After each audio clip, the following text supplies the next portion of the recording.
Hello વિદ્યાર્થી મિત્રો, આપણે લાસ્ટ લેક્ચરની અંદર ચર્ચા કરી ગયા હતા પીએન જંકશન અને એની ઉપરથી આપણે ડેપ્લેશન સ્તર, ડેપ્લેશન બેરિયર પોટેન્શિયલ એ બધાની ચર્ચા જે છે એ સરખી રીતે કરી. હવે આજે જે આપણે શરૂ કરવા જઈ રહ્યા છીએ એની અંદર ખાસ યાદ રાખવાનું છે, કેમ કે આ જોડાણ છે ને એની પછીની ઘણી બધી ડિજિટલ સર્કિટ રચનાઓ છે એ તમારા માટે ઈઝી થઈ છે કે પીએન જંકશનને જ્યારે આપણે કોઈ બાયસિંગનો કહું, બાયસિંગનો મતલબ શું થાય તો કે ભાઈ બાયસિંગ મતલબ કે બહારથી કોઈ એને વોલ્ટેજ આપવામાં ન આવે ત્યાં સુધી પોતે પોટેન્શિયલ બેરિયર જે છે એ એની અશુદ્ધિના પ્રમાણમાં એની જાડાઈ જે છે એ નિમિત રહેશે. પણ બહારથી બાયસિંગ આપવામાં આવે તો આની અંદર શું થાય છે? અને બહુ ઇન્ટરેસ્ટિંગ રચના છે કે બાયસિંગ જે છે એના બે પ્રકાર છે, એક ફોરવર્ડ બાયસ અને એક રિવર્સ બાયસ. આજે જે આપણે ચર્ચા કરવાના છીએ એ જ આ બંને ટોપિક ઉપર વાત કરવાના છીએ કે પીએન જંકશનનું ફોરવર્ડ બાયસિંગ અને પીએન જંકશનનું રિવર્સ બાયસિંગ. તો સેમિકન્ડક્ટર પાસે એ બહુ મસ્તીની એક પ્રોપર્ટી છે, બહુ સારી પ્રોપર્ટી છે કે જો એને ફોરવર્ડ બાયસની અંદર જોડવામાં આવે તો એ કરંટને ફ્લો થવા દેશે, પરંતુ રિવર્સ બાયસની અંદર અમુક સર્ટેન સિચ્યુએશન માટે એ કરંટને ફ્લો નહીં થવા દે. તો આવું કેમ થતું છે, એનું કારણ શું હશે, એ વસ્તુ જે છે એ આજે આપણે ક્લિયર કરવાની છે. તમે અહીંયા જોઈ શકો છો એની જેમ મેં એક પી ટાઈપનો અને એન ટાઈપનો પીએન જંકશન જે બનાવીને મૂક્યો છે અને જેને બેટરી સાથે જોડેલો છે. પણ તમે અહીંયા ધ્યાનથી જોશો તો આ જે છે એ હોલ દર્શાવે છે અને અહીંયા ઈ લખેલો છે જે શું દર્શાવે છે એન. એટલે આને પરથી તમને ખબર પડી ગઈ કે આ જે છે એ કયા પ્રકારનો, તો કે ભાઈ પી પ્રકારનો આવે છે અને આ જે છે એ કયા તો કે ભાઈ એન પ્રકારનો અર્ધવાહક છે. હવે જ્યારે આવા પી પ્રકારના એન પ્રકારના અર્ધવાહકોને આપણે જોડીએ છીએ તો આપણને ખબર છે કે લાસ્ટ લેક્ચરની અંદર ચર્ચા કરી એની જેમ કે એન પ્રકારની અંદર જે મેજોરિટી ચાર્જ કેરિયર એવા ઇલેક્ટ્રોન છે, જે જગ્યાએ જોડાણ થાય છે ત્યાંથી ઇલેક્ટ્રોન કૂદીને આ બાજુ આવ્યા છે, તો ઇલેક્ટ્રોન કૂદીને આ બાજુ આવ્યા છે તો એની જગ્યાએ કઈ કે હોલ ક્રિએટ કર્યા છે. તો અહીંયા વચ્ચે એક આ છેડો તમે જુઓ પી પ્રકારનો જે છેડો છે એ બાજુ તમે જોશો ને તો મહત્તમ ઋણ વિદ્યુતભાર છે અને અહીંયા કેમ કે ઋણ વિદ્યુતભારની રિક્વાયરમેન્ટ છે એટલે ઈ જે છેડો છે એ કયો બને છે, ધન બને છે. અને આને આ જે એરિયા જે છે એ એરિયાને આપણે શું કીધો કે એ એરિયાને કીધો છે ડિપ્લેશન સ્તર. આ એરિયાને કીધો છે ડિપ્લેશન સ્તર, બરોબર. હવે આ ડિપ્લેશન સ્તર છે, બરોબર. એટલી વસ્તુ આપણે લાસ્ટ લેક્ચરની અંદર ક્લિયર કરી. તો કે હવે જો પી પ્રકારના અર્ધવાહકને બેટરીના પોઝિટિવ સાથે જોડવામાં આવે અને એન પ્રકારના અર્ધવાહકને જો બેટરીના નેગેટિવ સાથે જોડવામાં આવે તો આ જે આખું જોડાણ બન્યું છે એ જોડાણને કહેવાય PN junction. PN junction forward bias કહેવામાં આવે. શું કહેવાય? Forward bias.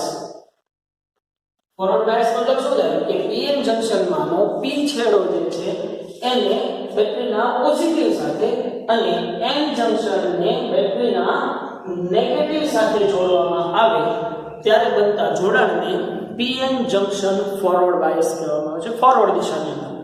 તો કે ભાઈ ફોરવર્ડ દિશાની અંદર શું કામ થાય કે ફોરવર્ડ એટલે આપણને ખબર છે ફોરવર્ડ શબ્દનો મીનિંગ, ફોરવર્ડ એટલે it's become a very space. તો અહીંયા તમે જુઓ છો પોઝિટિવ જે છે એને અહીંયા હોલ સાથે જોડ્યા, હાની ભાષામાં નેગેટિવ છે એને ઇલેક્ટ્રોન સાથે જોડ્યા. હા, બરાબર. બટ એક વાત મારે તમને અત્યારે રિમાઇન્ડ કરાવી દેવી મહત્વની છે. તમે ત્રીજા ચેપ્ટરની અંદર એક વસ્તુ સારી રીતે ભણ્યા છો કે રૈવાચિક પ્રવાહ દર્શાવવાનો પ્રવાહ અને રિયલ પ્રવાહ કોને કોને કહેવાય. તો કે ભાઈ આપણે એમ સમજીએ છીએ કે બેટરીના પોઝિટિવ થી નેગેટિવ સુધી પ્રવાહ વહે છે, પણ ખરેખર બેટરીના પોઝિટિવ થી નેગેટિવ પ્રવાહ વહેતો નથી. ઇલેક્ટ્રોનનું વહન ક્યાંથી છે તો કે ઇલેક્ટ્રોનનું વહન નેગેટિવ થી પોઝિટિવ તરફ છે. કેમ? કેમ કે જ્યારે કોઈ પણ XYZ વસ્તુ છે, હું અહીંયા દર્શાવું છું કે કોઈ આ XYZ વસ્તુ છે એને મેં બેટરી સાથે જોડ્યું તો આ એનો છેડો પોઝિટિવ છે અને આ નેગેટિવ છે. તો ખરેખર પોઝિટિવ થી નેગેટિવ આ બેને જે વિદ્યુત સ્થિતિમાનનો તફાવત લગાડ્યો છે એમાં વિદ્યુત ક્ષેત્ર ક્યાંથી ધન થી ઋણ તરફ આ છે. તો સ્વાભાવિક છે કે ઇલેક્ટ્રોન કેવી રીતે ટ્રાવેલ કરે છે ભાઈ ઇલેક્ટ્રોન ઇલેક્ટ્રિક ફિલ્ડની ઓપોઝિટ ડિરેક્શનની અંદર ટ્રાવેલ કરે છે. ઇલેક્ટ્રોન કઈ ડિરેક્શનની અંદર ટ્રાવેલ કરે છે? તો કે ઇલેક્ટ્રોન એને લાગુ પાડવામાં આવેલા વિદ્યુત ક્ષેત્રની ઓપોઝિટ દિશામાં. તો કે ભાઈ આ મટીરીયલ જે છે એને મેં વિદ્યુત ક્ષેત્ર કઈ દિશામાં આપ્યું? તો કે આ દિશાની અંદર વિદ્યુત ક્ષેત્ર આપ્યું. તો ઇલેક્ટ્રોન છે ખરેખર આમ ટ્રાવેલ કરે છે. એટલે તમે આમ સમજી ગયા કે ઇલેક્ટ્રોન ઋણથી ધન ટ્રાવેલ કરે છે. બાકી આપણે રેવાચિક પ્રવાહ શું લઈએ છીએ? રેવાચિક પ્રવાહ ધનથી ઋણ લઈએ છીએ. પણ ખરેખર ધનથી ઋણમાં ઇલેક્ટ્રોન ટ્રાવેલ નથી કરતો. ઇલેક્ટ્રોન કઈ રીતે ટ્રાવેલ કરે છે? ઋણથી ધન. આઈ થિંક ત્રીજા ચેપ્ટરની અંદર તમને રેવાચિક પ્રવાહ અને વાસ્તવિક પ્રવાહ બે વચ્ચેનો ડિફરન્સ જે છે એ તમને ખબર હશે, ક્લિયર હશે. એમ માનીને આપણે આગળ વધીએ તો કે આ જે પોઝિટિવ ટર્મિનલ છે, બેટરીનો પોઝિટિવ છેડો જે છે એ શું દર્શાવે છે? તો કે બેટરીનો પોઝિટિવ ટર્મિનલ જે છે એ અહીંયાથી ઇલેક્ટ્રોનને પોતાની તરફ આકર્ષે છે. કેમ કે આ કેવો છે? મહત્તમ ધન સ્થિતિમાં આ છેડો છે. આ છેડો મહત્તમ ધન સ્થિતિમાં છે. એટલે આ જે છેડો જે છે એ ઇલેક્ટ્રોનને આવી રીતે આકર્ષે પોતાની તરફ. આમાંથી તમારે ખરેખર અહીંથી આમ આખું દોરવું જોઈએ. તો હું એવી રીતે તો ખરેખર આમ કહું તો અહીંયા દોરી નાખું. ચલો, આ ઇલેક્ટ્રોનને પોતાની તરફ આકર્ષે છે. જ્યારે આ છેડો છે એ શું કરે છે? ઇલેક્ટ્રોનને પોતાનાથી અપાકર્ષે છે. ઋણ છેડો જે છે એ શું કરે છે? ઇલેક્ટ્રોનને પોતાનાથી અપાકર્ષે છે. કોઈ થઈ ગઈ ને વાત? કેમ કે આની અંદર વિદ્યુત ક્ષેત્ર કઈ ડિરેક્શનની અંદર રચાવાનું છે? વિદ્યુત ક્ષેત્ર આ ડિરેક્શનની અંદર રચાવાનું છે. તો ખરેખર ઇલેક્ટ્રોન કેવી રીતે ટ્રાવેલ કરશે? તો કે ઇલેક્ટ્રોન જે છે એ આમ ટ્રાવેલ કરે તો રેવાચિક પ્રવાહ રચાય. તો ફોરવર્ડ બાયસ છે એની અંદર પ્રવાહ રચાય છે, પરંતુ રિવર્સ બાયસની અંદર પ્રવાહ રચાતો નથી. રિવર્સ બાયસની ચર્ચા આપણે પછી કરીએ, પહેલા ફોરવર્ડ બાયસની ચર્ચા કરી નાખીએ. તો કે આ સિચ્યુએશનની અંદર થતું કેવું છે? તો કે ભાઈ આ પોઝિટિવ છેડો ઇલેક્ટ્રોનને આકર્ષે છે. તો આ જે ઇલેક્ટ્રોન જે છે, જો સમજો, આ જે ઇલેક્ટ્રોન છે એ ઇલેક્ટ્રોન કૂદીને આ હોલમાં છે. ત્યાંથી આ હોલ, ત્યાંથી આ હોલ, ત્યાંથી અહીંયા એમ કરીને તારમાં થઈ અને પોઝિટિવ ટર્મિનલ સુધી પહોંચે. મતલબ શું થયું કે અહીંયા જોજો, ધ્યાન આપજો ભાઈ, અહીંયા આ ઇલેક્ટ્રોન અહીંયા કૂદીને આવ્યો, અહીંયા આ ઇલેક્ટ્રોન અહીંયા કૂદીને આવ્યો, અહીંયા આ ઇલેક્ટ્રોન અહીંયા કૂદીને આવ્યો, અહીંયા આ ઇલેક્ટ્રોન અહીંયા કૂદીને આવ્યો, અહીંયા આ ઇલેક્ટ્રોન કૂદીને આવ્યો. તો ખરેખર તો શું થઈ ગયું ભાઈ? તો કે અહીંયા ઇલેક્ટ્રોન્સ આવી ગયા, ત્યાંથી પછી અહીંયા, ત્યાંથી અહીંયા, ત્યાંથી અહીંયા, અને અહીંયા આ જે ધાત્વિક જોડાણ જે કર્યું છે એ ધાત્વિક જોડાણના મારફતે પાછળ બેટરીના ધન. હવે આ જે ઋણ છેડો છે એ શું કરે છે? અહીંયાથી ઇલેક્ટ્રોનને અપાકર્ષે છે. કેમ? કેમ કે અહીંયા n ટાઈપનું મટીરીયલ છે, મતલબ કે આની પાસે મેજોરિટી શું છે? ઇલેક્ટ્રોન છે. તો આ છેડો ઇલેક્ટ્રોનને અપાકર્ષે, એટલે આ બધા ઇલેક્ટ્રોન જે છે એ શું કરશે? આવીને અહીંયા હોલમાં આવી જશે. ક્યાં આવી જાય? હોલમાં આવી જશે. આવી રીતે ઇલેક્ટ્રોન્સ અહીંયા, ઇલેક્ટ્રોન્સ ક્યાં આવી જશે? હોલની અંદર આવી જશે. તો કેમ ઇલેક્ટ્રોન હોલમાં શેની અસર થાય? તો કે ઋણ સ્થિતિમાં જે છે એ આ ઇલેક્ટ્રોનને અપાકર્ષે. એટલે જો ખરેખર જોવા જાવ તો ઇલેક્ટ્રોનની દિશા ગતિ કઈ રીતે થઈ ગઈ? જો આમ જ થઈ ગયો અને એક તમને પ્રવાહ જોવા મળે છે. પણ પ્રવાહ જોવા મળે છે, ઇટ્સ ઓકે, પણ અહીંયા થયું શું? તો કે ઇલેક્ટ્રોન્સ તો હવે જે અહીંયા મુક્ત ઇલેક્ટ્રોન, જે ફ્રી ઇલેક્ટ્રોન્સ હતા એ અહીંયા હોલમાં આવી ગયા. તો સ્વાભાવિક છે કે જે ડેપ્લેશન સ્તર જે છે, ડેપ્લેશન સ્તર જે છે એ કેવું થઈ ગયું કહેવાય? પાતળું થઈ ગયું કહેવાય. કેમ કે હવે ડેપ્લેશન સ્તર જે છે, આ ઇલેક્ટ્રોન અહીંયા, આ ઇલેક્ટ્રોન અહીંયા કરીને કૂદકા મારી લે, તો હવે ડેપ્લેશન સ્તર કેટલું થઈ ગયું કહેવાય? તો કે હવે ડેપ્લેશન સ્તર છે એ માત્ર એટલું જ રહ્યું કહેવાય. હવે આ જે છે એને ડિપ્લેશન સ્તર કહેવાય છે. તો પીએન જંકશન ફોરવર્ડ બાયસની અંદર સૌથી મહત્વની વાત કે અહીંયા ડિપ્લેશન સ્તર જે છે, ડિપ્લેશન સ્તર પાતળું બને છે. સમજાણો? ડિપ્લેશન સ્તર જે છે એ પાતળું બનશે. ડિપ્લેશન સ્તર પાતળું બનશે મતલબ કે ઈ ડિપ્લેશન સ્તરનો ડિપ્લેશન પોટેન્શિયલ બેરિયર જે છે એ ઘટશે. ઘટશે કે નહીં? કેમ કે જેમ સ્તર જાડું હશે, મતલબ જેમ અહીંયા મહત્તમ ઋણ આયનો, જેમ મહત્તમ અહીંયા ધન આયનો વધારે, એમ એનો પોટેન્શિયલ ડિફરન્સ ઊંચો. પણ હવે ડેપ્લેશન સ્તર જ પાતળું થતું જાય છે. મતલબ કે ત્યાં ધન આયનો અને ઋણ આયનોની સંખ્યા ઘટતી જાય છે. ધન આયનો અને ઋણ આયનોની સંખ્યા ઘટતી જાય છે, એટલા માટે ડેપ્લેશન સ્તર પાતળું થતું જાય છે. તો એનો પોટેન્શિયલ બેરિયર જે છે, ડેપ્લેશન બેરિયર જેને કહેવામાં આવે છે, એ ડેપ્લેશન બેરિયર જે છે ટૂંકમાં આ ડેપ્લેશન સ્તરનો વિદ્યુત સ્થિતિમાનનો તફાવત પણ શું થશે? ઘટશે. અહીંયા આ લેક્ચરની અંદર પણ છોકરાઓ ખાસ જે અમુક મુદ્દાઓ હું અહીંયાથી બોલું છું ને, આમ કરો એટલે સમજી જજો કે મુદ્દો લખવાનો છે. તો ડેપ્લેશન સ્તરની પહોળાઈ ઘટવાથી ડેપ્લેશન બેરિયર પણ ઘટે છે. તો ડેપ્લેશન બેરિયરના કાઉન્સમાં લખી નખાય ડેપ્લેશન સ્તરનો વિદ્યુત સ્થિતિમાનનો તફાવત પણ ઘટે છે. બરાબર. તો ફોરવર્ડ બાયસની અંદર આ પ્રમાણે કરંટ જે છે એ ફ્લો થાય છે. હવે આગળ એના ગ્રાફ માટેની ચર્ચા કરશું, પણ એ નિરાતે ચર્ચા કરશું. શું કામ? તો કે ભાઈ જેમ અહીંયા વોલ્ટેજ વધારવામાં આવે એમ અહીંયા હું ફેર પડતો જઈશ. પણ ફોરવર્ડ બાયસિંગ આપણે સમજી ગયા બાદ હવે એક રિવર્સ બાયસિંગની અંદર કરંટ કેમ ફ્લો નથી થતો અથવા તો કેમ ઓછો ફ્લો થાય છે એ વસ્તુ આપણે સમજીએ. તો કે ભાઈ શું કહે છે રિવર્સ બાયસની અંદર શું કહીએ છીએ આ ડેપ્લેશન સ્તર છે તે હવે એમાં કંઈ કરવાની જરૂર નથી. આ છેડો મહત્તમ નેગેટિવ ચાર્જ ધરાવે છે અને આ છેડો મહત્તમ પોઝિટિવ ચાર્જ ધરાવે છે. આ જે છે એ કેવા પ્રકારનું? તો કે આ જે છે એ p પ્રકારનું અર્ધવાહક છે અને આ જે છે એ n પ્રકારનું અર્ધવાહક છે. અને આ બેટરીનો પોઝિટિવ છેડો છે અને આ બેટરીનો નેગેટિવ છેડો છે. તો pn જંક્શન રિવર્સ બાયસ ક્યારે કહેવાશે? તો કે pn જંક્શન રિવર્સ બાયસ મતલબ કે જ્યારે બેટરીના પોઝિટિવ છેડાને n પ્રકારના અર્ધવાહક સાથે અને બેટરીના નેગેટિવને p પ્રકારના અર્ધવાહક સાથે જોડવામાં આવે અને જે રચના બને એને કહેવામાં આવે છે pn જંક્શન રિવર્સ બાયસ. મતલબ આ જે છે એ કયું શું કહેવાય? તો કે ભાઈ pn જંક્શન રિવર્સ બાયસ.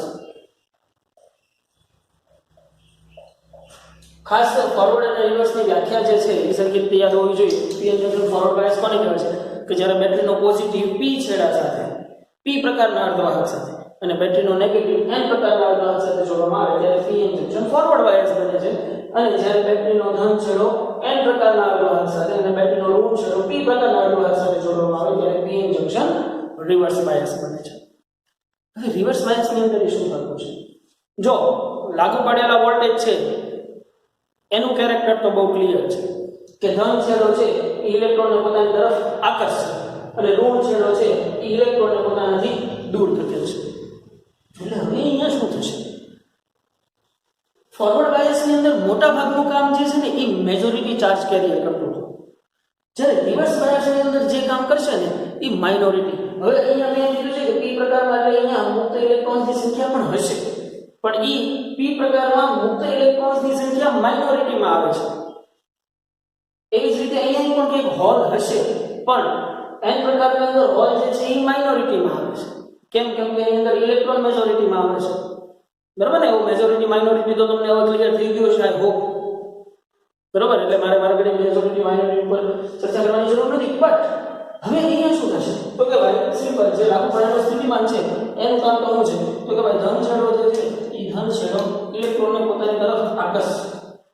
ખરેખર આમ કીધું કે ઇલેક્ટ્રોનને પોતાની તરફ આકર્ષે અને ઋણ છેડો છે એ શું કરશે? ઇલેક્ટ્રોનને પોતાનાથી અપાકર્ષે. તો હવે આ સ્થિતિની અંદર કેવું થશે? તો કે જો અહીંયા ઋણ છેડામાંથી ઇલેક્ટ્રોન્સ નીકળે છે, ઋણ છેડામાંથી ઇલેક્ટ્રોન જે નીકળે છે ઈ અને અહીંયા કંઈક વચ્ચે ક્યાંક અમુક બે ચાર મુક્ત ઇલેક્ટ્રોન જશે, ઈ ઇલેક્ટ્રોન ઉપર કંઈક ઓપોઝિટ ડિરેક્શનની અંદર ફોર્સ લાગશે અને આ ઇલેક્ટ્રોન જે છે આ જે બધા જે મુક્ત ઇલેક્ટ્રોન છે તો અહીંયાથી જે તાર મારફતે આવેલા ઇલેક્ટ્રોન છે ઈ ઇલેક્ટ્રોન આવી અને અહીંયા આ જે હોલ જે છે એ ભરી દેશે. મતલબ આ હોલ જે છે એ ભરી દેશે. હોલ ઓફ ઇલેક્ટ્રોન થઈ ગયો કહેવાય, આ હોલ ઓફ ઇલેક્ટ્રોન થઈ ગયો કહેવાય, આ હોલ અત્યારે પૂર કરાઈ ગયો કહેવાય, ઇલેક્ટ્રોન થઈ ગયો કહેવાય, આ અત્યારે ઇલેક્ટ્રોન આવી ગયો કહેવાય. તો અહીંયા જો તો ડેપ્લેશન સ્તરની પહોળાઈ જે છે ને વધી. જો ડેપ્લેશન સ્તરની પહોળાઈ વધી. સેમ આ બાજુ પણ શું થશે? તો કે આ પોતાની તરફ ઇલેક્ટ્રોનને આકર્ષે છે. માનો કે આ ઇલેક્ટ્રોન જે છે એ આકર્ષે છે કે તાર મારફતે બી તો આ ઇલેક્ટ્રોન જે હોલ ક્રિએટ થયું છે તો ઈ ઇલેક્ટ્રોન આને ભરશે, આ ઇલેક્ટ્રોન આ હોલ ભરશે, આ ઇલેક્ટ્રોન આ હોલ ભરશે, આ ઇલેક્ટ્રોન આ હોલ ભરશે. આની પાસે તો બીજા ઇલેક્ટ્રોન છે નહીં એટલે પરિણામે અહીંયા શું સર્જન? હોલ સર્જન કહેવાય. એવી જ રીતે આ ઇલેક્ટ્રોન તાર મારફતે અહીંયા બી આવે તો આ ઇલેક્ટ્રોન જે છે એ આનું હોલ ભરશે, આ ઇલેક્ટ્રોન આનું હોલ ભરશે, આ ઇલેક્ટ્રોન આનું હોલ, આ ઇલેક્ટ્રોન આનું હોલ. તો પરિણામે અહીંયા હું હોલ ક્રિએટ થવા મળે. આ બાજુ પરિણામે શું ક્રિએટ થવા મળે? હોલ ક્રિએટ થવા મળે. મતલબ કે ડેપ્લેશન સ્તરની પહોળાઈ જો હોય ડેપ્લેશન સ્તરની પહોળાઈ શું થઈ ગઈ? વધી એમ કહેવાય.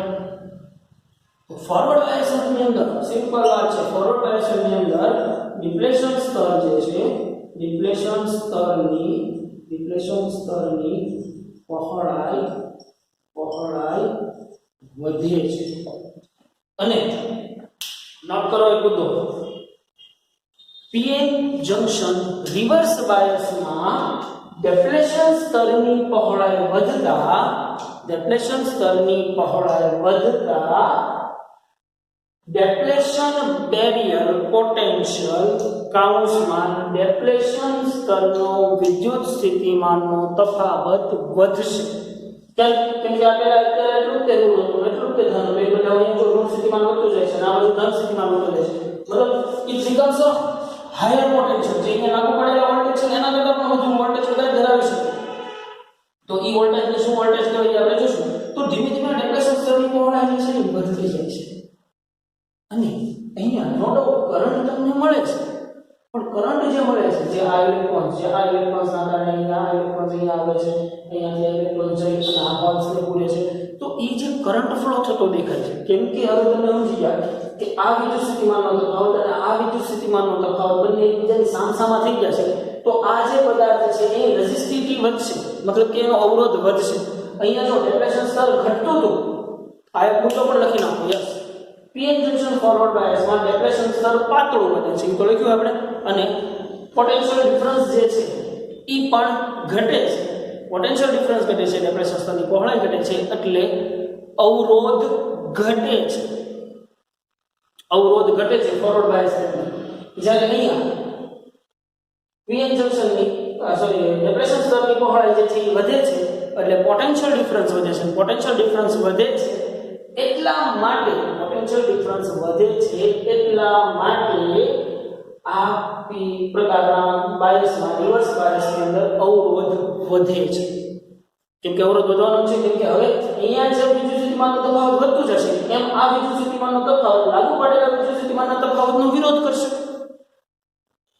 પહેલા વિરોધ તો અહીંયા થતો અહીંયા વિરોધ નહોતો થતો પહેલા નાનો હતો ત્યારે અહીંયા વિરોધ તો થતો હતો કેમ કે આપણે જોડાણ દેવું પડ્યું છે પોઝિટિવ સાથે નેગેટિવ સાથે જે એકબીજાને શું કરવાના છે કપા કરવાના છે કેમ અપા કરવાના છે તો કે ભાઈ આ કઈ વિદ્યુત ક્ષેત્ર લાગુ પાડવા માંગે છે ને પણ આ પોતે પણ કઈ પોતાની રીતે વિદ્યુત ક્ષેત્ર લાગુ પાડશે જેની બંનેની ડિરેક્શન કેવી હશે એકબીજાની ઓપોઝિટ હશે એટલા માટે અહીંયા કરંટને એટલો બધો ફ્લો થવા દેશે નહીં એટલા માટે ફોરવર્ડ બાયસિંગમાં જે કરંટ મળે છે ફોરવર્ડ બાયસિંગની અંદર જે કરંટ મળે છે ઈ કરંટ મિલી એમ્પિયરના ક્રમનો હોય છે જ્યારે રિવર્સ બાયસની અંદર જે કરંટ મળે છે ઈ માઇક્રો એમ્પિયરના ક્રમનો હોય છે ફોરવર્ડ બાયસિંગની અંદર જે કરંટ મળે છે ઈ મિલી એમ્પિયરના ક્રમનો મતલબ મોટા ક્રમનો છે અને જ્યારે રિવર્સ બાયસની અંદર કરંટ મળે છે ઈ માઇક્રો એમ્પિયરના ક્રમનો મળે છે તો આ પ્રકારે તમે પીએન જંક્શનનું ફોરવર્ડ બાયસ અને રિવર્સ બાયસ સમજાવી જે આ અત્યારે આપણે જે વાત કરી ને એ બહુ એટોમિક સ્ટ્રક્ચર વાઇઝ આપણે બહુ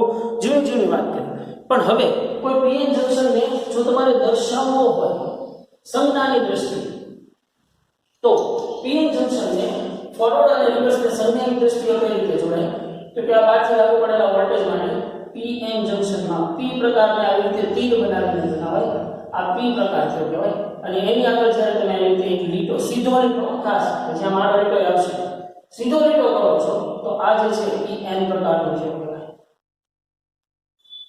આ એન પ્રકારનો થયો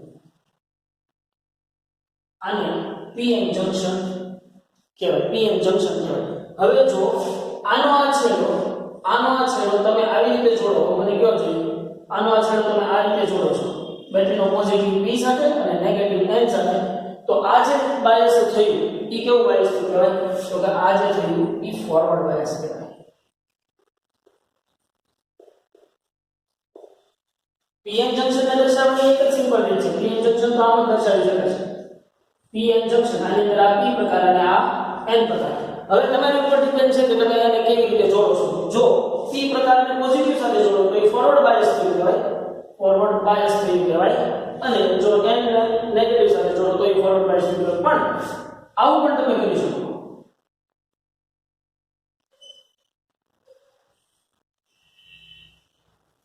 આપણે આવી રીતે દોરી શકીએ ભાઈ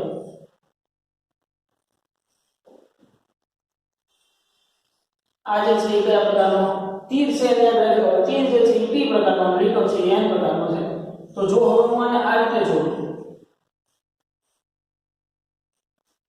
બેટરીનો ધન છેડો જે છે એને હું n સાથે અને ઋણ છેડો છે એને p સાથે, તો આ કેવા પ્રકારનું થઈ ગયું કહેવાય? તો કે આ જે છે એ રિવર્સ બાયસ થઈ ગયું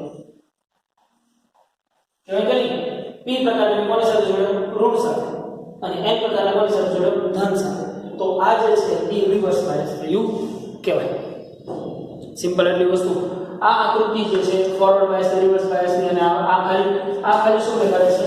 આ ખાલી દેખાડે છે pn જંક્શન ની સંજ્ઞા છે. આ જે છે એ શું દેખાડે છે? ખાલી pn જંક્શન ની સંજ્ઞા છે. pn જંક્શન ની સંજ્ઞા શું છે? તો કે એરો એ p પ્રકાર દેખાડે છે, અને જે ઊભી લીટી જે છે એ શું દેખાડે છે? n પ્રકાર દેખાડે છે. આ pn જંક્શન ની સંજ્ઞા છે. આ pn જંક્શન નું ફોરવર્ડ બાયસ જોડાણ થઈ ગયું, અને આ pn જંક્શન નું રિવર્સ બાયસ. જે આનાથી આગળ આપણે કોમ્પ્લિકેટેડ સર્કિટો જે છે એ બનાવવાની થશે. એટલે આવી જે નાની નાની બેઝિક વાતો જે છે, અથવા એમ કહેવાય કે નાના નાના મુદ્દાઓ જે છે એ હરખી રીતે આપણને ખબર હોવા જોઈએ. મહત્વની વસ્તુ છે.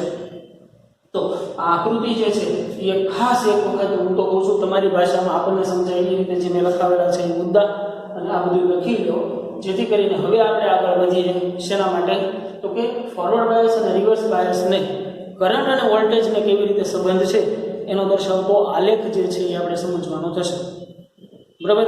પણ મેં કીધું એની જેમ છોકરાઓ આ વસ્તુ લખી નાખજો, કેમ કે તમારા બુકની મટીરિયલની અંદર તો જ સમજાશે જો આને હરખી રીતે ક્લિયર સમજીએ છે ને આપણી ભાષામાં તો. બરાબર? એટલે જે નાના નાના મુદ્દાઓ જે તમને એવા લાગતા હોય છે નોંધી નાખવા જોઈએ. Please please please I request two કે નોંધી નાખજો. બરાબર? કેમ કે પીએમ જંક્શનનું ફોરવર્ડ રિવર્સ સમજાય છે ને, એટલે હવે હું ફોરવર્ડ રિવર્સ વિશે બહુ નાની નાની વાતો નહીં કરું. ડાયરેક્ટ કોઈ પણ પરિપથની અંદર મારે ફોરવર્ડ રિવર્સ આવતું હોય ને ત્યાં તમારે સમજી જવાનું કે ફોરવર્ડ હશે તો આવી કંઈક ઘટના બનતી હશે, અને રિવર્સ હશે તો આવી કંઈક ઘટના બનતી હશે. બરાબર? It's a very stand and clear thing. Okay, તો આ આકૃતિ જે છે એને ઝડપથી તમે ડ્રો કરી લો, પછી આપણે આગળ વધીએ. હવે આગળ વધવાનું છે એ એના આલેખ માટે આગળ વધવાનું છે. તો આલેખની અંદર આગળ વધતા પહેલા હું આ એક વસ્તુ છે એ કેન્સલ કરી નાખું છું, અને હવે આલેખ બનાવવાની શરૂઆત કરીએ. હવે ફોરવર્ડ બાયસ અને રિવર્સ બાયસની અંદર તમે એક વસ્તુ જોયું કે ફોરવર્ડ બાયસ છે એની અંદર કરંટ જે છે એ મોટા પ્રમાણમાં મળે છે, અને રિવર્સ બાયસની અંદર કરંટ જે છે એ ખૂબ જ નાના પ્રમાણમાં મળે છે. તો હું આ આલેખ બનાવવાની કોશિશ કરું તો તમે ફોરવર્ડ બાયસની અંદર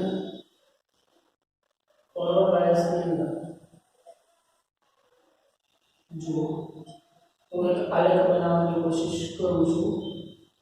V વર્સિસ I નો આલેખ બનાવું છું. લાગુ પડેલા વોલ્ટેજ V અને વહેતો કરંટ I. હવે કેમ કે હું પહેલા ફોરવર્ડ બાયસમાં છું, એટલે ફોરવર્ડ બાયસની અંદર હું પહેલા ચરણનો ઉપયોગ કરીશ.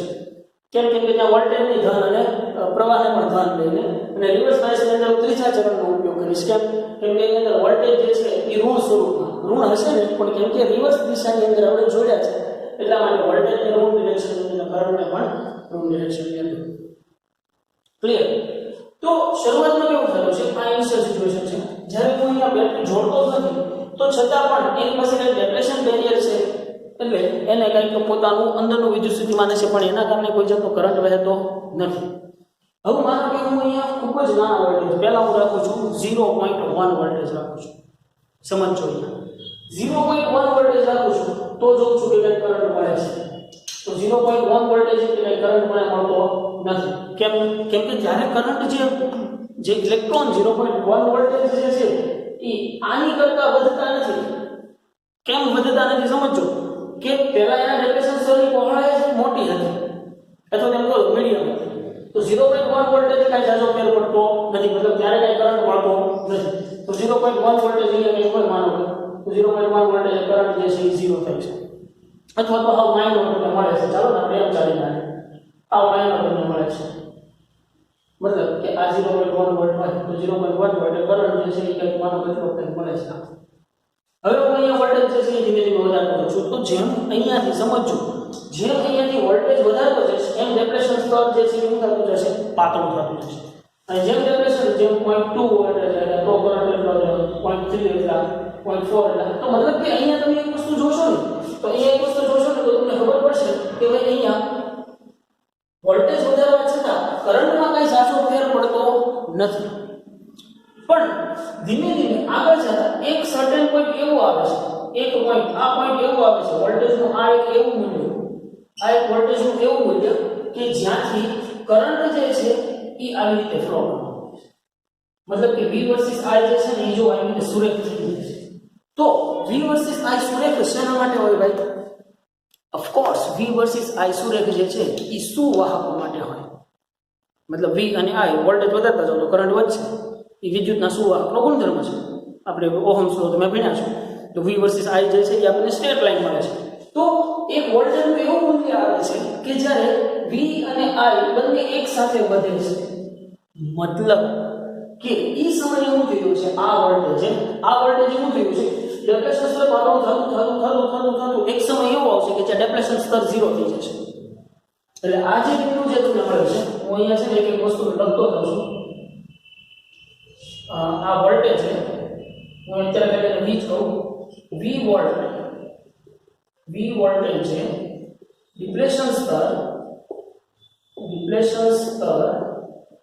ની જાડાઈ d 0 થઈ જશે. ત્યારે જે અર્ધવાહક જે છે એ સુવાહકમાં ફેરવાઈ જાય છે. એટલે અહીંયા લખી શકાય ત્યારે અર્ધવાહક જે છે ઇટ્સ અ બીકમ સુવાહક. હવે આ પદાર્થ જે છે, હવે આ પીએન જંકશન જે છે એ એક વિદ્યુતના સુવાહક તરીકે કામ કરશે. કેમ કે અહીંયાથી જેમ કે વોલ્ટેજ વધારતો જશે એમ કરંટ જે છે ઝડપથી ફ્લો થતો જશે. અને આ જે કરંટ જે છે એ કરંટ કેવા ક્રમનો છે? મિલી એમ્પિયરના ક્રમનો છે. આ કોના માટેનો આલેખ જે છે? આ છે ફોરવર્ડ બાયસ માટેનો છે. તો ભાઈ ફોરવર્ડ બાયસમાં તો આ વસ્તુ સમજાય ગઈ. ચલો કે ભાઈ શરૂઆતમાં કરંટ જે છે એ ધીમો હશે. કેમ કે જ્યાં સુધી આના જેટલો કે આના કરતાં વધુ વિદ્યુત સ્થિતિમાનનો તફાવત અહીંયાથી નહીં લગાડવામાં આવે ત્યાં સુધી જાજો કરંટ હોય છે જ નહીં. જાજો કરંટ ફ્લો કરાવવા માટે શું કરવું પડે કે ધીમે ધીમે આમાં વિદ્યુત સ્થિતિમાનનો તફાવત ઘટાડતા જાવ, એવું અહીંયા વિદ્યુત સ્થિતિમાન લગાડતા જાવ. પોઈન્ટ ફરીથી રિપીટ કરું છું, અહીંયાથી એવા વોલ્ટેજ વધારતા જાવ કે આનું વોલ્ટેજનું સ્થિતિમાન છે એ ઘટતું જાય, વિદ્યુત સ્થિતિમાનનો તફાવત એનો ઘટતો જાય. મતલબ કે આ ડેપ્રેશન સ્તરની પહોળાઈ છે એ ઘટતી જાય. ત્યાં સુધી તમને હળવો કરંટ મળશે નહીં. ત્યાં સુધી તમને કરંટ થાવ લગભગ બરાબર 0 ની આસપાસ જ મળશે. આ તો મેં તમને અહીંયા દર્શાવવા માટે થોડી બાકી ખરેખર 0 0 0 જોવા મળશે. પણ એક બિંદુ એવું આવશે કે જે બિંદુથી V અને I બંને એકબીજા સાથે સુરેખ રીતે આગળ વધશે. ઈ વોલ્ટેજ છે ડિપ્લેશનની જાડાઈ d 0 થઈ જાય છે અને અર્ધવાહક જે છે એ સુવાહકમાં કન્વર્ટ થઈ જાય છે. આ જે V વોલ્ટેજ છે એ V વોલ્ટને થ્રેશોલ્ડ વોલ્ટેજ અથવા તો કટિંગ વોલ્ટેજ પણ કહેવામાં આવે છે. આ જે V વોલ્ટેજ છે એને થ્રેશોલ્ડ વોલ્ટેજ અથવા તો કટ ઇન વોલ્ટેજ કહેવામાં આવે છે. કે જે વોલ્ટેજ V અને I બંને એકબીજાની સાથે સુરેખમાં આગળ વધે એને થ્રેશોલ્ડ વોલ્ટેજ અથવા તો કટિંગ વોલ્ટેજ કહેવામાં આવે. અને હવે હું તમને એક વસ્તુ મુદ્દો લખાવું, તમારા મુદ્દાની સૌથી કોઈ લખી નખાય. થ્રેશોલ્ડ વોલ્ટેજ એટલે પહેલા તો થ્રેશોલ્ડ વોલ્ટેજની વ્યાખ્યા લખી હોય તો એમ લખીએ કે થ્રેશોલ્ડ વોલ્ટેજ મતલબ કે પીએન જંકશન ફોરવર્ડ બાયસની અંદર એવું વોલ્ટેજનું મૂલ્ય કે જ્યાં V અને I બંને સુરેખ રીતે આગળ વધે. બરાબર. સેકન્ડ તો કે થ્રેશોલ્ડ વોલ્ટેજ ડેપ્લેશન સ્તરની પહોળાઈ 0. થ્રેશોલ્ડ વોલ્ટેજ ડેપ્લેશન સ્તરની પહોળાઈ 0 અને થ્રેશોલ્ડ વોલ્ટેજ ડેપ્લેશન સ્તરની પહોળાઈ 0 હોય તો ડેપ્લેશન પોટેન્શિયલ બેરિયર પણ 0. એટલા માટે ઈ સમયે થ્રેશોલ્ડ વોલ્ટેજ વાળી સિચ્યુએશનની અંદર અર્ધવાહક જે છે એ સુવાહક જેમ વર્તશે. એટલી સિમ્પલ વાત છે જેને આની અંદર બહુ ખીચડી કરીને તમને સમજાવવાની ટ્રાય કરી છે. બરોબર. પણ આપણે આ વસ્તુ ક્લિયર રાખશું. ઓકે, હવે હું વાત કરીએ રિવર્સ બાયસ માટે. અને રિવર્સ બાયસ માટે મેં કીધું કે હું ત્રીજું ચરણ યુઝ કરીશ. ત્રીજું ચરણ એટલા માટે કે આપણે આને ખાલી નેગેટિવ દર્શાવવો છે, નેગેટિવ કરંટ નહીં હોય. બરોબર. તો અહીંયા હશે કરંટ I કે જે કંઈક માઇક્રો એમ્પિયરના ક્રમમાં હશે અને અહીંયા હશે વોલ્ટેજ V જેને આપણે નેગેટિવ દર્શાવીએ છીએ પણ ખરેખર દર્શાવાય નહીં. તો તમે જ્યારે અહીંયા આની શરૂઆતની અંદર વિદ્યુત સ્થિતિમાન લાગુ પાડવામાં આવે છે તો શરૂઆતના વિદ્યુત સ્થિતિમાનની અંદર કંઈક તમને આમાંથી કરંટ જોવા મળે છે. પણ જેમ ડેપ્લેશન સ્તરની પહોળાઈ વધતી જશે, જોજો તો આ રીતે કે ભાઈ ધીમે ધીમે તમને થોડો કરંટ તો મળે છે, ભલે માઇક્રોમાં વોલ્ટેજ વધારતા જશો થોડો કરંટ તો મળે છે, થોડો કરંટ મળે છે, પણ એક સિચ્યુએશન એવું આવે છે, મતલબ કે એક આ વોલ્ટેજનું મૂલ્ય એવું કે જે સમયે કરંટ જે છે એ સડનલી વધી જાય છે, કરંટ જે છે એ સડનલી ખૂબ જ વધી જાય છે, ઈ વોલ્ટેજ કરંટ જે છે એ સડનલી ખૂબ વધી જાય છે. હવે આવું શું કામ થયું છે? તો કે ભાઈ તમે એક વસ્તુ અહીં સિમ્પલ નોટિસ કરો, જેમ અહીંયા વિદ્યુત સ્થિતિમાનનો તફાવત વધારતા છે એમ શું થવાનું છે? અહીંયા વિદ્યુત સ્થિતિમાનનો તફાવત વધારતા જશે તો ડેપ્રેશન સ્તરની પહોળાઈ છે વધતી જશે. હવે આ ડેપ્રેશન સ્તરની પહોળાઈ જે છે, તો આ જે ડેપ્રેશન સ્તરની પહોળાઈ છે વધતી જાય છે, એક સમય એવો આવશે કે ડેપ્રેશન સ્તરની પહોળાઈ ખૂબ વધશે, કેમ કે જેમ ડેપ્રેશન સ્તરની પહોળાઈ વધશે એમ એનો વિદ્યુત સ્થિતિમાનનો તફાવત વધશે, કારણ કેમ કે એ વિદ્યુત સ્થિતિમાનનો તફાવત આને અપોઝ કરે છે. એટલા માટે એક સિચ્યુએશન એવી આવશે કે જ્યારે વોલ્ટેજનું મૂલ્ય જે છે ને એ વધારવા છતાં વોલ્ટેજ વધશે નહીં, પણ કરંટ જે છે ને એ સડનલી ખૂબ વધી જશે. મતલબ કે આ જે પદાર્થ જે છે, જે પીએન જંક્શન તરીકે આપણે બહુ સરસ મજાનો બનાવ્યો હતો, એ હવે બ્રેક થઈ જશે. કેમ કે જેમ ડેપ્રેશન સ્તર મોટું થતું જાય એમ આ પદાર્થ છે ને એની અંદર વિકૃતિ વધતી જાય. તો જેમ વિકૃતિ વધતી જશે, એક સમય એવો આવશે કે ડેપ્રેશન સ્તરની પહોળાઈ મહત્તમ થઈ જાય. તો ડેપ્રેશન સ્તરની પહોળાઈ મહત્તમ થઈ ગઈ તો હવે જે કરંટ જે છે એ તો સીધો થ્રુ આઉટ વધી જવાનો છે, થ્રુ આઉટ ભરવાનો છે, પણ વોલ્ટેજ છે એ વધશે નહીં.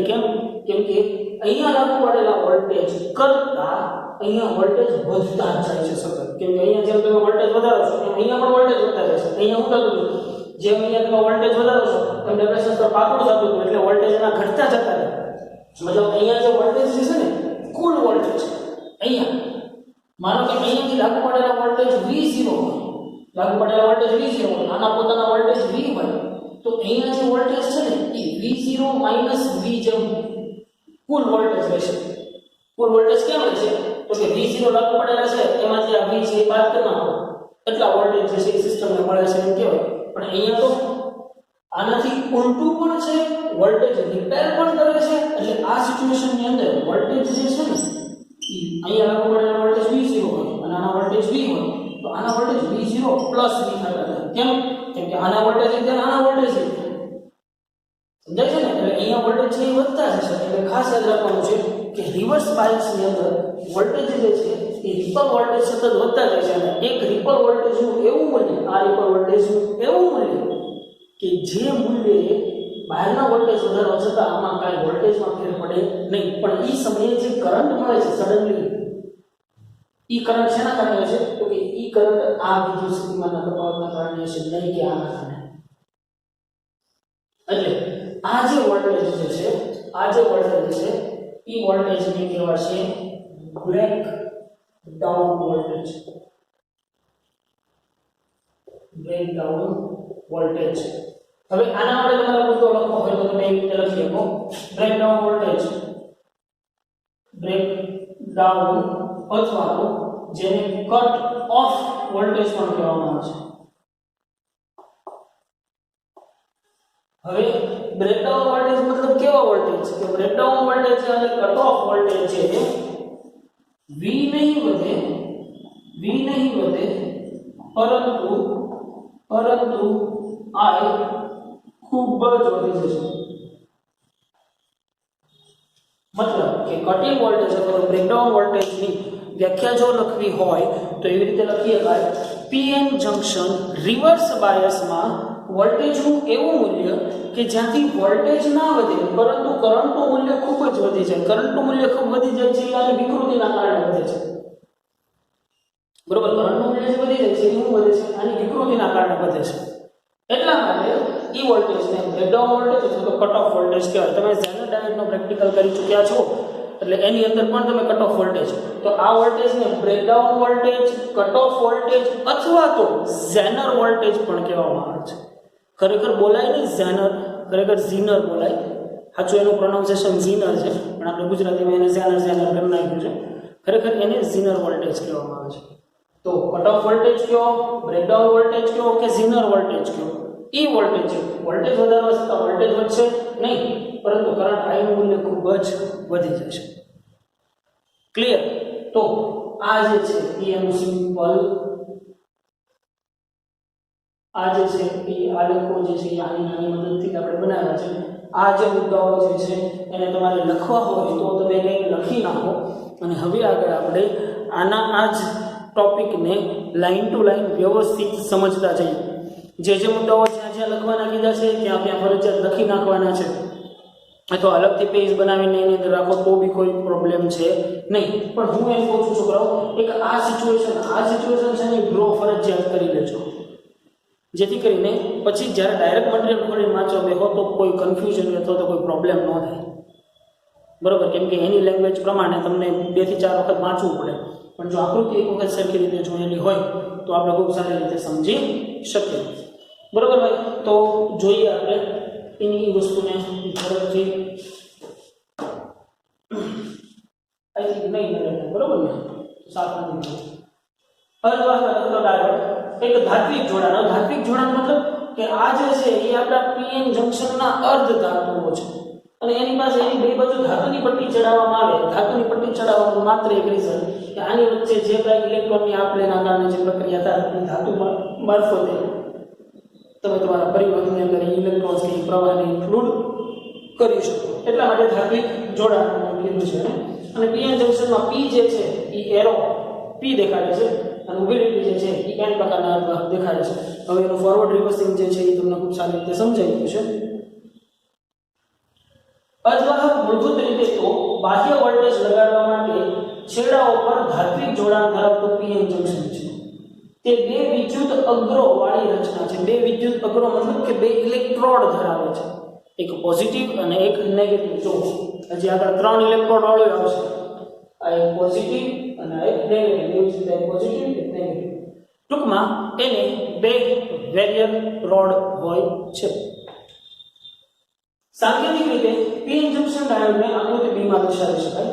તે બે દિશાની વિદ્યુત પ્રવાહની રેવાજીક દિશા દર્શાવે છે. જ્યારે ડાયોડ ફોરવર્ડ બાયસમાં હોય ત્યારે તો ફોરવર્ડ બાયસને તમે આમ દર્શાવી શકો, પરંતુ રિવર્સમાં તમારે દર્શાવવું હોય તો જો રિવર્સ બાયસને જે આપણે દર્શાવ્યું તો E બરાબર છે અને એક રિવર્સ બાયસ આ રીતે પણ દર્શાવી શકીએ.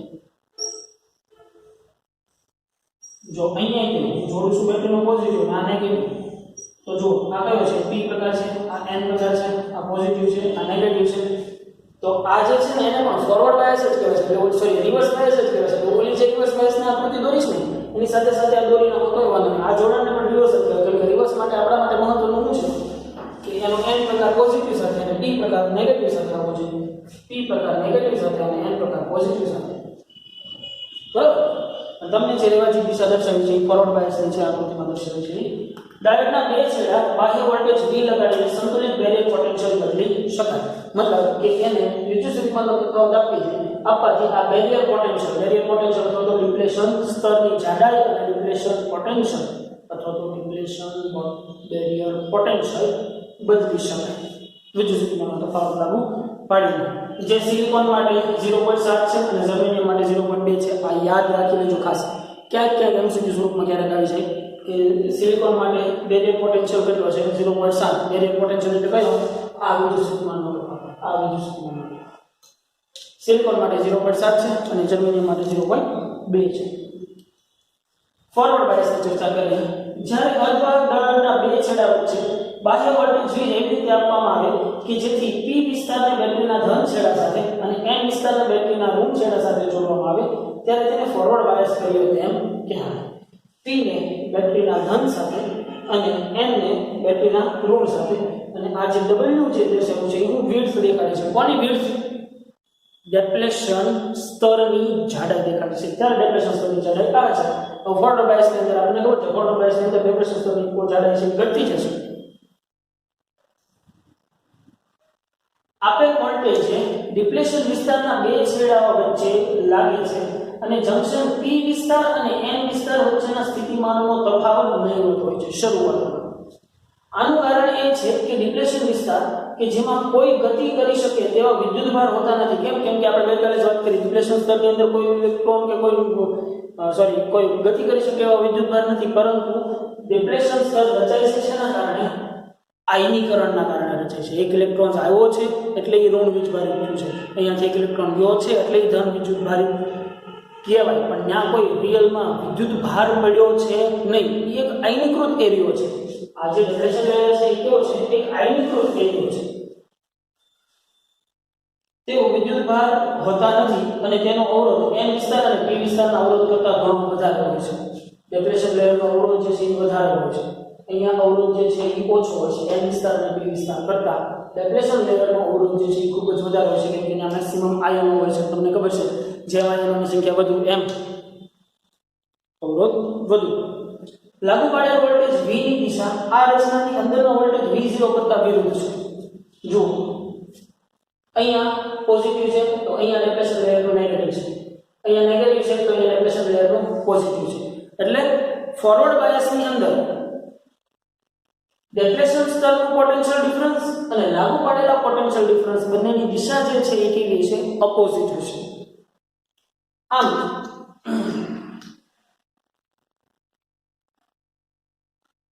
પરિણામે ડેફિનેશન સ્તરની પહોળાઈ ઘટે છે અને બેરિયરની ઊંચાઈ ઘટે છે. બેરિયરની ઊંચાઈ ઘટે છે એટલે મેં લખી નાખજો, બેરિયરનો મતલબ કે વિદ્યુત સ્થિતિમાનનો તફાવત ઘટે છે. કોનો? ડેફિનેશન સ્તરનો. ડેફિનેશન સ્તર જે પાતળું થતું જશે એમ બેરિયરની જાડાઈ છે અથવા ઊંચાઈ, અહીંયા એ શબ્દ વાપર્યો છે ઊંચાઈ, પણ ત્યાં આપણે લખી નાખજો ડેફિનેશન સ્તરની પહોળાઈ ઘટે છે અને ડેફિનેશન સ્તરના વિદ્યુત સ્થિતિમાનનો તફાવત ઘટે છે. ફોરવર્ડ બાયસની અસર હેઠળ પરિણામે બેરિયર ઊંચાઈ V0 - V થાય છે, જે આપણે અહીંયા દર્શાવ્યું. બરોબર. જો લગાડેલ વોલ્ટેજ ઓછા હોય તો બેરિયર પોટેન્શિયલ સંતુલિત સ્થિતિમાં થોડુંક જ ઘટશે અને દ્રવ્યમાનના થોડાક સંખ્યાના વાહકો જે સૌથી ઉપરની ઉર્જા સ્તરમાં હોય તે પૂરતી ઉર્જા મેળવીને જંકશનમાંથી પસાર થશે. ઓછા વોલ્ટેજ હશે તો જે ઇલેક્ટ્રોન જે પડેલા છે એ ઇલેક્ટ્રોન કે જેમાંથી હાયર એનર્જી ધરાવતા ઇલેક્ટ્રોન છે માત્ર એ ટ્રાવેલ કરી શકશે, જ્યારે અહીંયા ઓછા વોલ્ટેજ લાગુ પડેલા છે ત્યારે. આમ વિદ્યુત પ્રવાહ પણ ઓછો હશે. શરૂઆતમાં વિદ્યુત પ્રવાહ જે છે એ પણ ઓછો છે. આપણે જો લગાડેલ વોલ્ટેજ નોંધપાત્ર વધારીએ, મતલબ ધીમે ધીમે વોલ્ટેજ વધારતા જઈએ તો બેરિયર પોટેન્શિયલની ઊંચાઈ ઘટે છે. હવે બેરિયર પોટેન્શિયલની ઊંચાઈ શબ્દ જ્યાં આવે ને ત્યાં સમજી લેવાનું બેરિયર પોટેન્શિયલના વિદ્યુત સ્થિતિમાનનો તફાવત ઘટે છે અને વધારે વિદ્યુત ભાર વાહકો પૂરતી ઉર્જા મેળવશે અને આમ વિદ્યુત પ્રવાહ જે છે એ વધે છે ધીમે ધીમે. લગાડેલ વોલ્ટેજના કારણે n વિસ્તારમાં ઇલેક્ટ્રોન ડેપ્રેશન વિસ્તાર પસાર કરીને p વિસ્તારમાં આવે છે, જ્યાં તેઓ માઇનોરિટી વાહકો કહેવાય છે.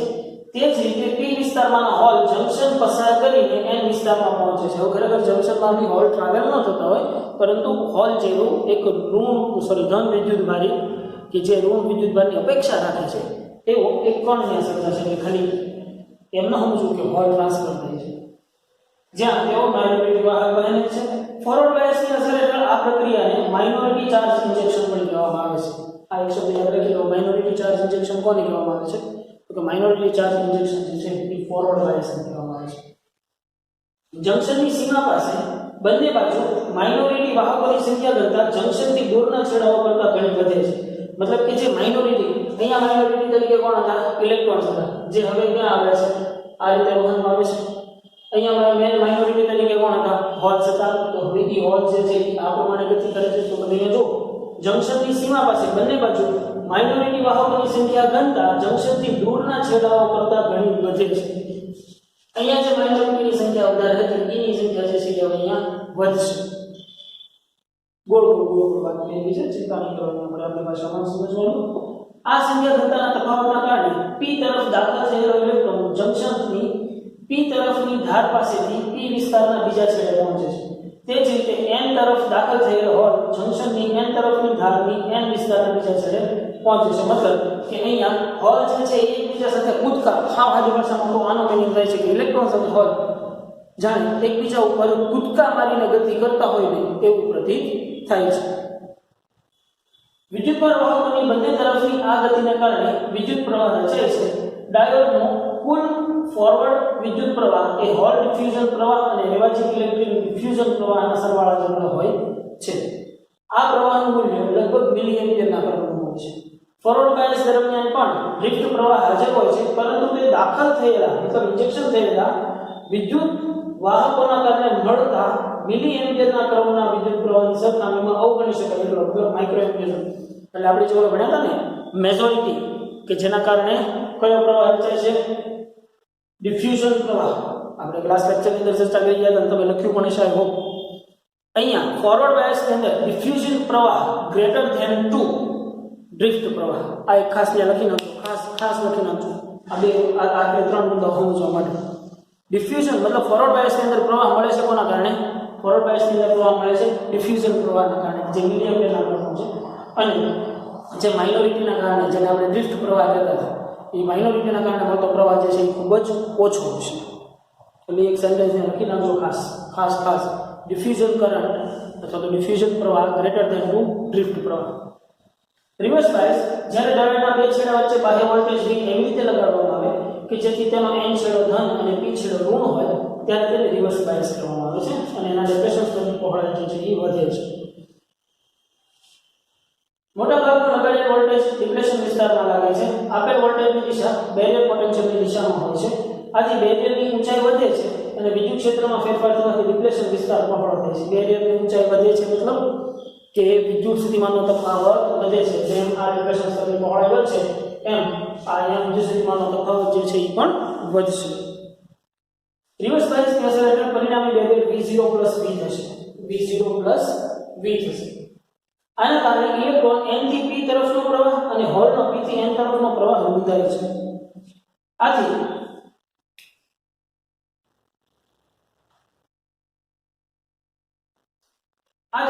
ડિફ્યુઝન પ્રવાહ ફોરવર્ડ બાયસની સ્થિતિમાં ડાયોડની સરખામણીમાં ઘણો બધો ઘટી જાય છે.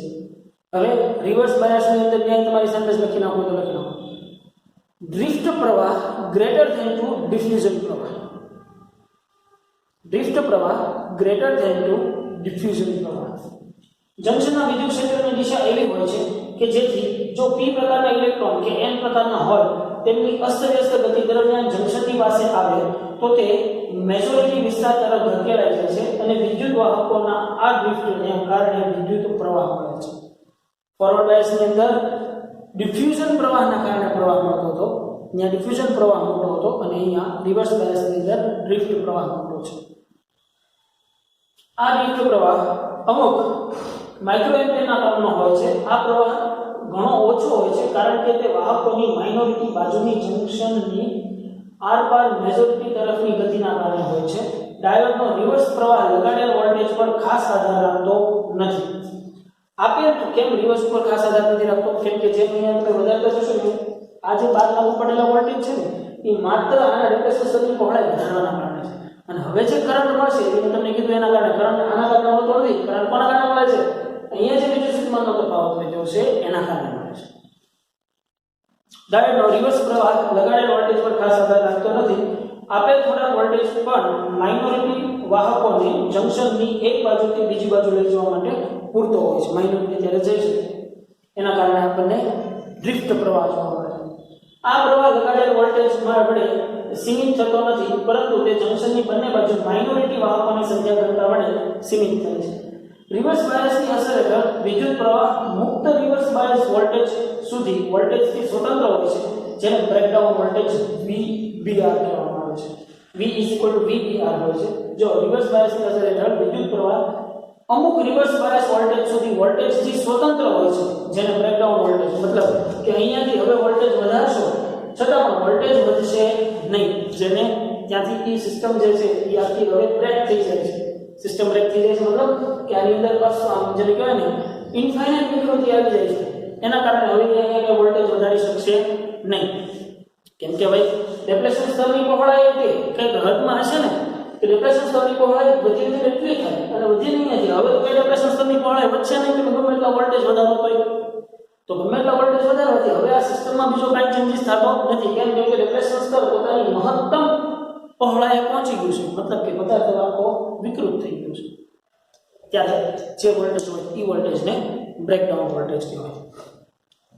ત્યારે V VBR થાય છે જ્યારે ડાયોડનો રિવર્સ વિદ્યુત પ્રવાહ અત્યંત ઝડપથી વધે છે અને ત્યારબાદ વોલ્ટેજનો થોડોક વધારો પણ વિદ્યુત પ્રવાહમાં ઘણો મોટો ફેરફાર કરે છે, જે આપણે અહીંયા જોયું.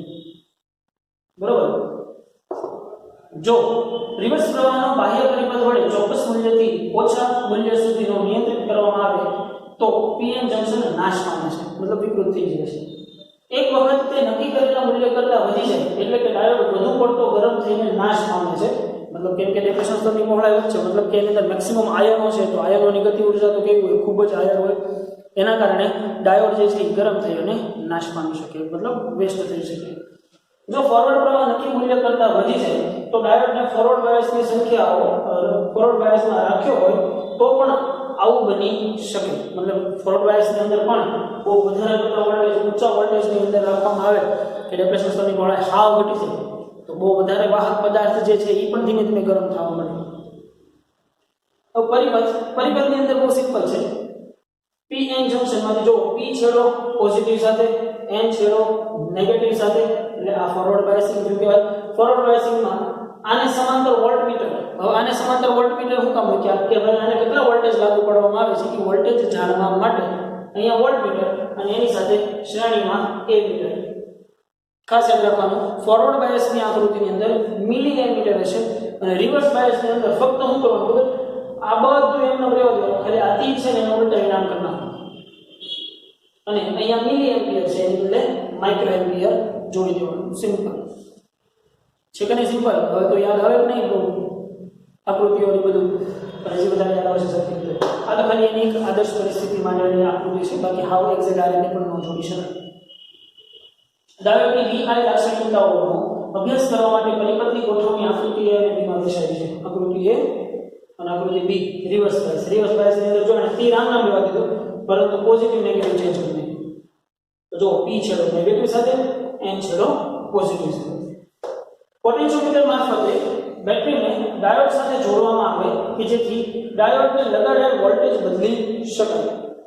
વોલ્ટેજના જુદા જુદા મૂલ્ય માટે વિદ્યુત પ્રવાહનું મૂલ્ય નોંધવામાં આવે છે અને આકૃતિમાં દર્શાવ્યા મુજબ V વર્સિસ I નો આલેખ કરવામાં આવે છે. નોંધો કે ફોરવર્ડ બાયસમાં માપન દરમિયાન અપેક્ષિત પ્રવાહ મોટો હોવાથી પ્રવાહ માપવા માટે મિલીએમીટરનો ઉપયોગ કરીએ છીએ અને રિવર્સ બાયસમાં પ્રવાહનું મૂલ્ય ખૂબ જ નાનું હોય છે એટલા માટે આપણે એને માઇક્રોએમીટરનો ઉપયોગ કરીએ છીએ. અને આલેખ જે છે એ આપણને કંઈક આ પ્રમાણેનું જોવા મળશે. તમે એક વસ્તુ એ પણ અહીંયા નોંધશો કે અહીંયા વોલ્ટેજ ખાલી ઓછા લગાડેલો 0.2, 0.3, 0.5, પણ અહીંયા વોલ્ટેજ ખૂબ જ ઊંચા આપવા પડે છે. આ એક વસ્તુ ખાસ ધ્યાન રાખો. અહીંયા વોલ્ટેજ હાયર હોય છે, કરંટ લોએસ્ટ હોય છે. અહીંયા વોલ્ટેજ લોએસ્ટ હોય છે છતાં પણ કરંટ હાઈએસ્ટ થઈ શકે છે. તો અહીંયાથી આગળ કરંટ જે છે એ સુરેખ રીતે આગળ વધશે. ખરેખર આ આલેખને તમે અહીંથી કરેક્શન કરવું હોય તો અહીંયાથી કરેક્શન કરતા હોય સુરેખ રીતે આગળ વધશે. એકદમ સડનલી કરંટ વધી જશે નહીં, મતલબ કેમ કે એનાથી આગળ જે વોલ્ટેજ તો વધવાના જ છે. આમાં ફોરવર્ડની અંદર વોલ્ટેજ નહીં વધારી શકાય એવું નહીં. ફોરવર્ડની અંદર વોલ્ટેજ વધારી શકાય છે, પણ એ પણ અમુક હદ સુધી વધારી શકાય છે જેથી કરીને આપણું સાધન બ્રેક ન થાય એ માટે. આકૃતિમાં તમે જોઈ શકો કે ફોરવર્ડ બાયસની શરૂઆતમાં જ્યાં સુધી ડાયોડના છેડાઓ વચ્ચેનો વોલ્ટેજ અમુક ચોક્કસ મૂલ્ય સુધીના ન વધે ત્યાં સુધી વિદ્યુત પ્રવાહ નહિવત રીતે ધીમો ધીમો વધે છે. અમુક લાક્ષણિક વોલ્ટેજ પછી બાયસ વોલ્ટેજના નજીવા વધારા સાથે પણ ડાયોડ પ્રવાહ ઘણો બધો, મતલબ 4 ઘાતાંકીય રીતે વધે છે. આ વોલ્ટેજને થ્રેશોલ્ડ વોલ્ટેજ કે કટિંગ વોલ્ટેજ પણ કહેવામાં આવે છે, જે જર્મેનિયમ માટે 0.2 છે અને સિલિકોન માટે 0.7 હોય છે.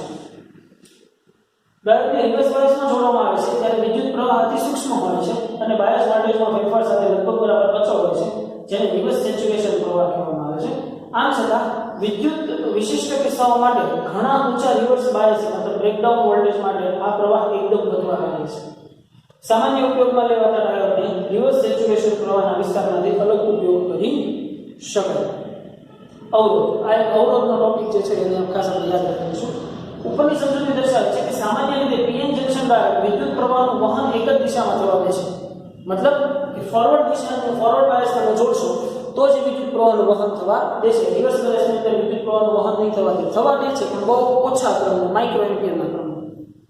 રિવર્સ બાયસમાં અવરોધ કરતા ફોરવર્ડ બાયસમાં અવરોધ ઓછો હોય છે, એટલે જ અહીંયા કરંટ જે છે એ મિલી એમ્પિયરનો મળે છે અને અહીંયા અવરોધ વધુ છે એટલા માટે કરંટ જે છે એ માઇક્રો એમ્પિયરના ક્રમમાં મળે છે. આ ગુણધર્મનો ઉપયોગ એસી વોલ્ટેજના રેક્ટિફિકેશનમાં થાય છે. એક દિશીકરણ, જે આપણે આગળના નેક્સ્ટ ટોપિક આપણો એ જ છે, રેક્ટિફિકેશન.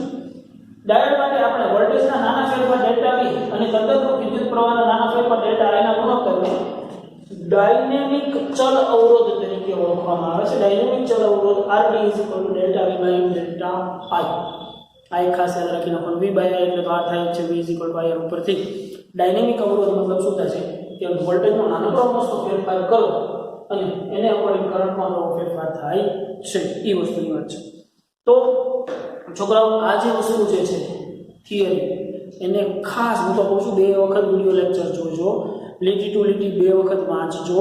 મેં જે વસ્તુ લખવાની કીધી છે એ વસ્તુ પણ નોટ ડાઉન કરજો, લખજો, તો જ આગળના બીજા બધા પરિપથો છે ને ક્લિયર થશે. એટલે મેક શ્યોર કે આજનો લેક્ચર બહુ જ સારી રીતે ક્લિયર થાય. બરાબર? તો આજના લેક્ચરની અંદર રાખીએ છીએ. હવે આપણે અહીંયા સુધી મળીએ પાછા નેક્સ્ટ લેક્ચરમાં. તમારા હોમવર્કની અંદર આ જે ટોપિક નંબર 6 જે છે 6.6, 6.1, 6.2, 6.3, 6.4 એન્ડ આઈ થિંક 6.5 સુધી, યા આઈ ગેસ 6.4 તો આલેખ છે અને 6.5 યસ 6.5 સુધી જે છે એ તમારે હોમવર્કની અંદર વન ટાઈમ રહેશે. યસ યસ 6.5 જે છે એ હોમવર્કની અંદર તમારે વન ટાઈમ રહેશે. બરોબર છે ભાઈ? ખાસ છોકરાઓ તૈયારી ખૂબ સારી રીતે કરજો. હમણાંથી તો હવે કદાચ રેગ્યુલર લેક્ચરો પણ આવવા મળે, રોજે લેક્ચર આવે એવું પણ પોસિબલ બને, તો ગભરાતા નહીં. અને જે પ્રમાણે કન્ટેન્ટ આપણી પાસે આવતો જાય છે એ કન્ટેન્ટને આપણે સરખી રીતે ક્લિયર કરતા જવાનું છે. હજી આપણી પાસે સમય છે, આપણે હજી ઘણું બધું સારી રીતે મહેનત કરીને તૈયારી કરી શકીએ. એટલા માટે કહું છું, પ્લીઝ પ્લીઝ પ્લીઝ છોકરાઓ કે મહેનત કરજો. તો જે છોકરાઓ પાસ થવાની મહેનત પણ નથી કરતા એને તો હવે હું સમજવું મારે ભાઈ. હવે મને એ નથી સમજાતું કે જે લોકો અત્યારે મહેનત નથી કરતા પછી એમ કહે છે કે જૂનમાં જુલાઈમાં લડી લઈશું. એટલે ભાઈ જૂનમાં પણ એટલી જ મહેનત કરવાની, જુલાઈમાં પણ એટલી જ મહેનત કરવાની, મતલબ કે સેકન્ડ ટ્રાયમાં કે થર્ડ ટ્રાયની અંદર પણ એટલી જ મહેનત કરવાની છે. તો યાર અત્યારે કરી નાખવામાં શું વાંધો છે? એટલીસ્ટ આબરૂ તો રહેશે કે ભાઈ પહેલી ટ્રાય પાસ થઈ ગયો એમ. બરોબર? એટલે ખાસ જે પાસ થવાના ઓરિએન્ટલ વિદ્યાર્થીઓ છે એ લોકો તો ખાસ ભાઈ મહેનત અત્યારથી જ કરજો, કેમ કે એની મહેનત તમારે આગળ કરવી પછી કરવી છે. ગમે ત્યારે 12 સાયન્સ ક્લિયર કરવા માટે એક વખત તો મહેનત કરવાની છે. તો પછી યાર અત્યારે જ કરી નખાય ને, આના આબરૂ સાથે પાસ થવાય ને. ખોટું એમ તો ન કહેવું કે બીજી ટ્રાય ત્રીજી ટ્રાય પાસ થયો. બરોબર છે ને? એટલા માટે કહું છું છોકરાઓ, મહેનત જે છે એ અત્યારથી હજી શરૂ કરી દેશો તો પણ હજી કાંઈ બહુ વધારે બગડી ગયું નથી. ધીમે ધીમે શરૂ કરશો તો પણ બહુ સારી એવી તૈયારી થઈ જશે. બરાબર? તો આજના લેક્ચરની અંદર રાખીએ છીએ અહીંયા. મળીએ પાછા નેક્સ્ટ લેક્ચરથી. Good bye.